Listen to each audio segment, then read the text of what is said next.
नमस्कार दोस्तों, मेरा नाम है प्रतीक। क्या आपने कभी ऐसे सीरियल किलर के बारे में सुना है जिसने 30 से भी ज्यादा लड़कियों को मौत के घाट उतार दिया था और उनके शरीर के साथ तब तक सेक्स किया जब तक उनके शरीर को कोई जंगली जानवर नोच नोच कर खत्म ना करते या फिर डिकम्पोजिशन के चलते उनमें से दुर्गंध ना फैल जाए। आज हम बात करेंगे उस सीरियल किलर के बारे में जिसने 7 अलग अलग स्टेट्स को हिलाकर रख दिया था। उसका नाम था थियोडोर रॉबर्ट बंडी, जिसको दुनिया टेड बंडी के नाम से जानता है।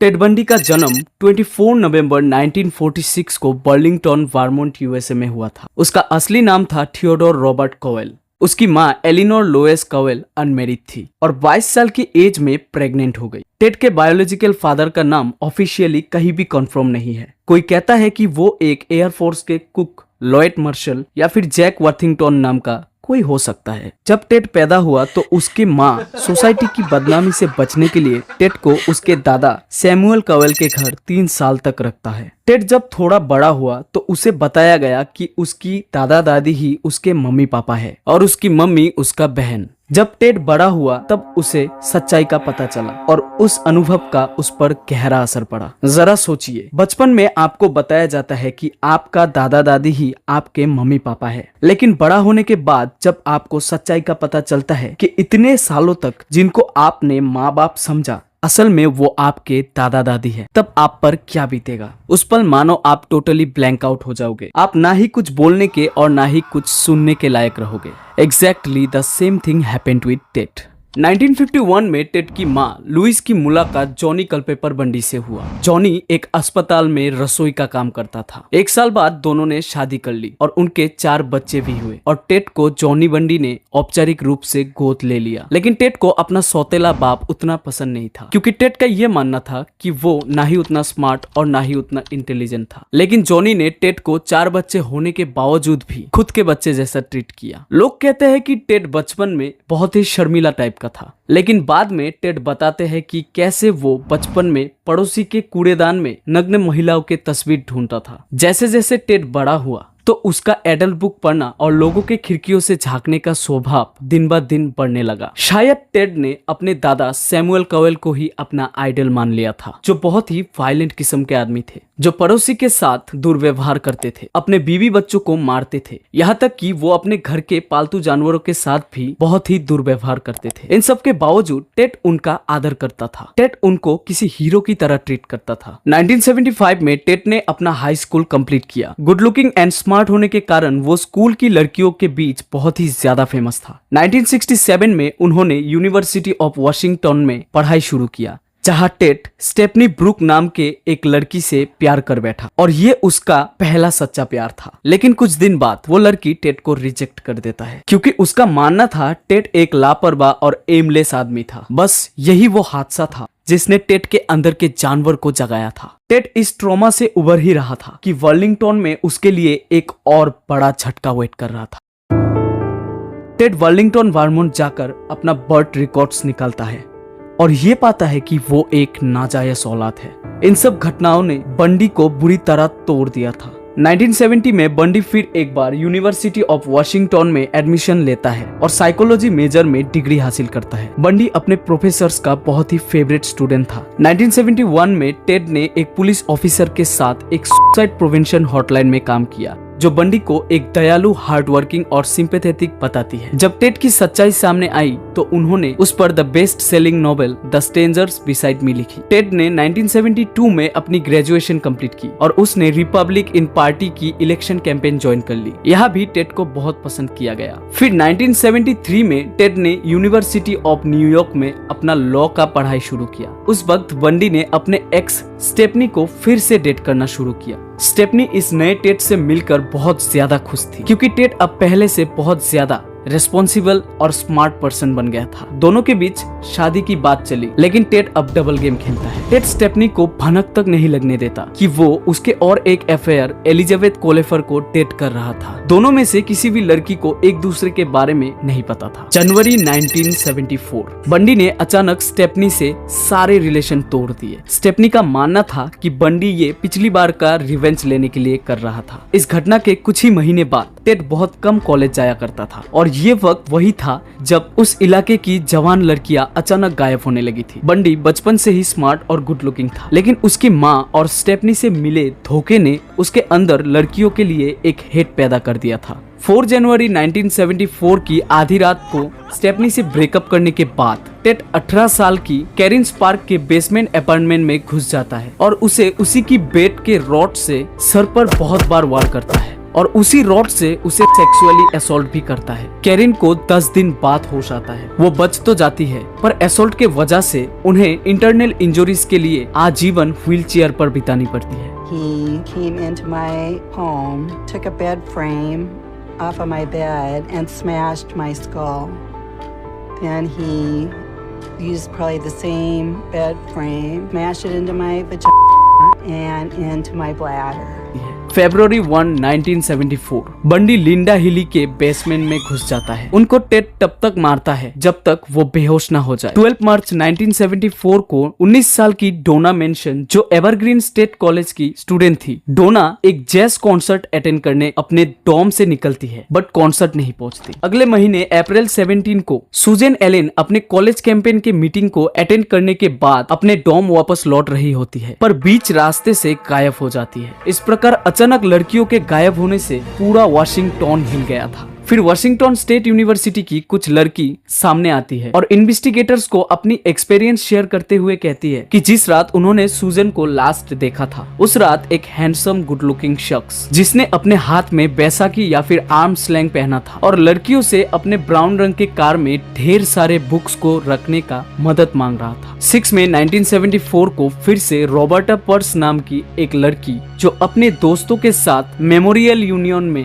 कॉफी पीने निकली थी, लेकिन वो भी बीच रास्ते से गायब हो जाती है। यहाँ पर ध्यान देने वाली बात यह है, जो लड़कियां गायब हो रही थी वो यंग और यूनिवर्सिटी के स्टूडेंट थी और उन सभी के हेयर स्टाइल बिल्कुल सेम था। रिसर्चर्स ने बाद में बताया ये सब लड़कियां काफी हद तक बंडी की माँ की तरह दिखती थी, जिन्हें बंडी बहुत ही ज्यादा हेट करता था। जून 1, 1974 को 22 साल की ब्रेंडा पॉल टकोमा इंटरनेशनल के करीब एक रेस्टोरेंट के पार्किंग लॉट से गायब हो जाती है। उनको लास्ट टाइम भूरे बाल और हाथ में बैसाखी पहने आदमी के साथ बात करते देखा गया था। असल में बंडी बैसाखी और स्लिंग का इस्तेमाल लड़कियों के सिंपैथी पाने के लिए करता था। करीब 1 साल गुजर जाने पर उन सभी लड़कियों के बॉडी पार्ट्स वाशिंगटन के डेलर माउंटेन में मिले थे। कुछ दिन बाद यूनिवर्सिटी ऑफ वाशिंगटन की 18 साल की लड़की जॉर्जन हॉकिंस अचानक से गायब हो जाती है। तब एक विटनेस ने बताया कि उसने वहाँ पे एक हैंडसम आदमी जो बैसाखी के मदद से बड़े ही मुश्किल से चल रहा था, उसके हाथ में एक ब्रीफकेस था और वो एक लाइट ब्राउन कलर के फॉक्सवैगन बेटल पर आया था। कुछ दिन बाद 2 और लड़कियां गायब हो जाती है, जिनके बॉडी रिमेन्स उसी जगह से सिर्फ 2 माइल्स की दूरी पर मिली थी। इसके बाद विटनेस से मिले डिटेल डिस्क्रिप्शन से पुलिस ने एक स्केच बनवाया, जिसको देखते ही टेड की जीएफ एलिजाबेथ और उसके प्रोफेसर्स ने उसको पहचान लिया। उन्होंने पुलिस को बताया कि जरूर हो ना हो ये टेड होगा, but as a law student Ted किसी भी तरह इस केस में फिट नहीं बैठ रहा था। Therefore the police completely denied it। अब टेड को ये समझ आ गया था कि अब उसका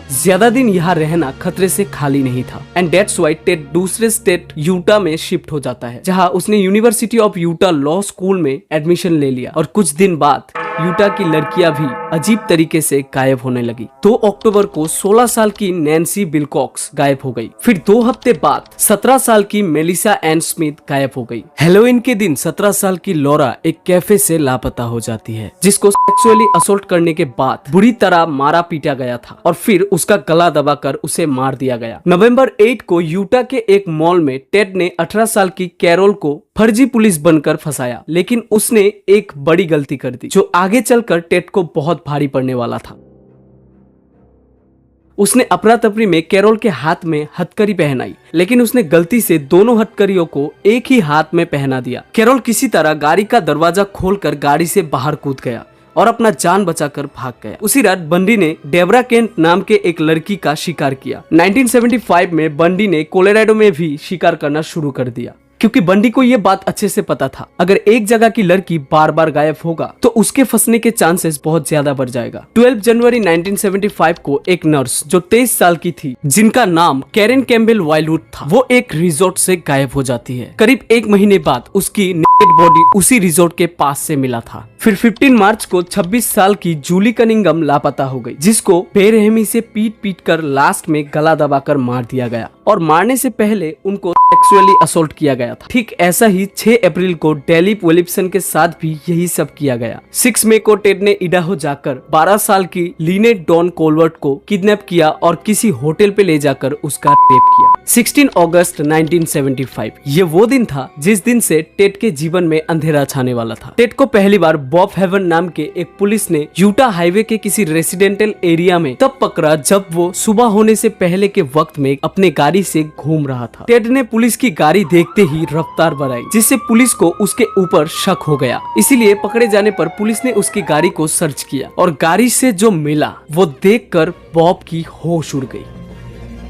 गाड़ी के अंदर से एक स्की मास्क, एक क्रोबार जिसे टेड लड़कियों के सिर पर मारकर उनको बेहोश करने के लिए यूज करता था, बांधने के लिए रस्सियां और हथकड़ी। इन्वेस्टिगेशंस के बाद पता चला जो क्राइम्स हो रहे थे उन पर भी यही सेम कार यूज हो रहा था, but the police had no solid evidence. इसीलिए उन्होंने बंडी को जाने दिया, पर पुलिस को बंडी पर शक हो चुका था। दैट्स व्हाई पुलिस ने बंडी के खिलाफ एविडेंस जुटाना शुरू कर दिए थे। शायद बंडी को ये समझ आ चुका था कि अब वो इस कार को अपने साथ नहीं रख सकता, क्योंकि विटनेसेस ने उसके और उसके कार का डिस्क्रिप्शन पुलिस को बहुत ही अच्छी तरीके से दे दिया था। इसीलिए बंडी ने अपने कार को एक टीनेजर को सेल कर दिया, जो बाद में FBI द्वारा जब्त कर लिया गया। और इस बार कार को अच्छे से सर्च किया और उसमें से कैरोल डेरोन्ज, जो उस दिन बंडी से अपना जान बचाकर भागा था, उसकी माइक्रो हेयर्स मिले। पुलिस ने जिसके पास भी ऐसे सेम कार है सबको लाइन में खड़ा कर दिया और कैरोल को उस आदमी को पहचानने के लिए बुलाया। कैरोल बंडी को देखते ही एक ही झटके में पहचान गई। कैरोल के किडनैपिंग और असॉल्ट के लिए बंडी को 15 साल का जेल हुआ, लेकिन बंडी को बांध कर रखना इतना सरल नहीं था। बंडी एक हाई IQ पर्सन था। बंडी ने अपना केस खुद लड़ने का सोचा और एस्पेन कोर्ट हाउस जाकर बंडी कोर्ट के लाइब्रेरी में जाने का जिद करने लगा। उसके इस रिक्वेस्ट को मान लिया गया और उसके सारे हथकड़ी और बेड़ियों को खोल दिया गया। बंडी लाइब्रेरी के खिड़की से कूदकर भाग जाता है, लेकिन ऊंचाई से कूदने के लिए उसके घुटने में चोट लग जाता है और वो 6 दिन तक जंगल में छुपा रहा, भागता रहा। फिर एक दिन पुलिस ने उसे फिर पकड़ लिया जब वो एक कार चोरी कर भाग रहा था। सेकेंड टाइम बंडी ने अपना 15 kg वेट कम किया और जब सारे ऑफिसर्स क्रिसमस के छुट्टी पर थे तब उसने हैक्सो ब्लेड कहीं से जुगाड़ किया और अपने सेल के सीलिंग में छोटा टुकड़ा काटकर वहां से होते हुए चीफ जेलर के अपार्टमेंट में घुसकर कपड़े चुराकर उन्हें पहनकर सक्सेसफुली एस्केप कर गया। जेल से भागकर टेड फ्लोरिडा पहुंच गया और अपना नकली नाम क्रिस हैगन रख लिया। अब टेड के अंदर का जानवर फिर जाग चुका था। 15 जनवरी को टेड फ्लोरिडा यूनिवर्सिटी के लड़कियों के हॉस्टल में चुपके से घुस जाता है और मार्गरेट बोमेन को पीट कर गला दबाकर मार देता है। इंस्टेंटली उसने 20 साल के लीजा लेवी को काट लिया और एक हेयर स्प्रे बोतल से सेक्सुअली असॉल्ट किया। उनके प्राइवेट पार्ट्स में बंडी के दांतों के निशान साफ समझ आ रहा था। फिर उसने 2 और लड़कियों पर अटैक किया